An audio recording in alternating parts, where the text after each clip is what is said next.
far as people viewing games as a leisurely activity. When you're spending 10 hours a day doing Warcraft, you're mastering a skill, and that skill is social engineering for the most part, because part of the whole concept of World of Warcraft is to get people together into groups and to organize them and to do like large-scale raids and things of that nature. You're learning to manage hundreds of people at such an early age. So I think that's kind of speaking of part of the problem of seeing games less as a leisurely activity and more as a real world skill set building tool. In my opinion. Well, I was going to kind of talk about that whole issue because it seems to me, or ask a question about it.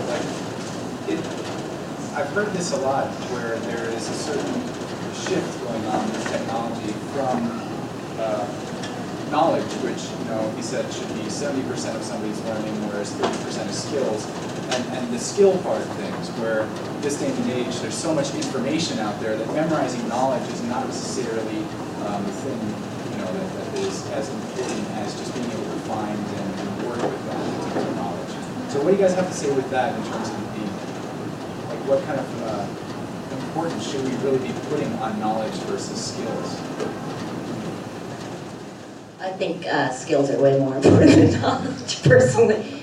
But just to go back to Wade's question about violence and video games, I understand that the literature all, Katie and everybody else probably knows this, it does not back up that assumption that actually children become more violent after playing video games. But I'm sure there are people here that know more than I do. But my final comment on that subject is, I have a wonderful, one of my yoga teachers is a wonderful, gentle, peaceful guy, and he's also a sniper in the Israeli army.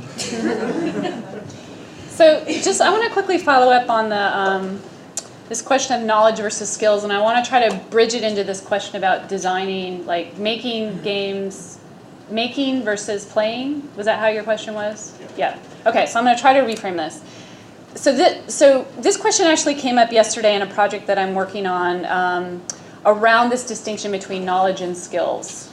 And certainly within people who develop curriculum or even try to develop an experience for somewhere they want to communicate or teach something, one thing you have to ask is, well, what do I need to give them to be able to do the thing that I'm trying to teach them about? And then what is it that I want to sort of teach them about? And there is, in some sense, this sort of distinction. And certainly within policy, there's a heavy emphasis on skills because they're easier to measure, right? So those skills are easy to measure and capture.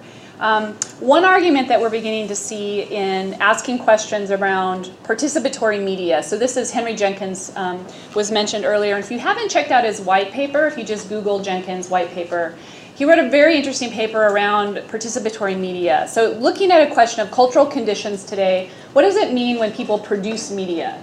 Is it producing certain kinds of knowledge, certain kinds of skill sets that are now valuable and of importance to being able to be a citizen in the 21st century? And one of the things of value there was just the ability to produce. And so your question was about, is there a difference in thinking about learning in games if we give it in terms of making games or making? Yeah, you can re-ask your question. I was interested in the contrast of learning by playing games versus learning by making games. Okay, so do you want? Okay, so we've been talking about learning by playing a lot. Right. So do you have an opinion on learning by making? Is it do different things? Well, first, I mean, and in relation to knowledge and skills? I've certainly, as a game developer, certainly learned a lot more about whatever subject the game is about by making that game than by playing that game. And I have had discussions. This is actually a San Francisco gentleman who used to put the social science curriculum together there in San Francisco. It was all about getting kids to make games about situations throughout history, social situations. The notion of making a game, which you do the three-step process, is maybe choosing a scenario, modeling that scenario, and then coming up with some sort of mechanic play in that scenario. Boy, that's simple, but that process is actually potentially highly educational. In a sense, it's what we're trying to do when you look at history. You say, okay, something happened in the 19th century, Napoleon won.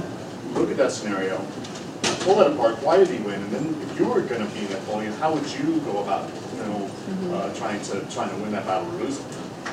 That kind of decision process when you make a game, I think is super rewarding individually, but not all people are making games out there. Is it really more about, saying, mod that game than, play it? And Right. that's where the value is. Right, what do you guys? Well, I have a strong opinion about it, but that's nothing new. So perhaps we live in an interactively pre-literate society. Maybe if you look 50 years in the future, just as in order for the web to work as a community-driven, bottom-up culture, which is quite different from the top-down driven culture of I have to go buy books by authors. To have a conversation on the web, it's not sufficient for the citizenry to be able to read. The citizenry must also be able to write.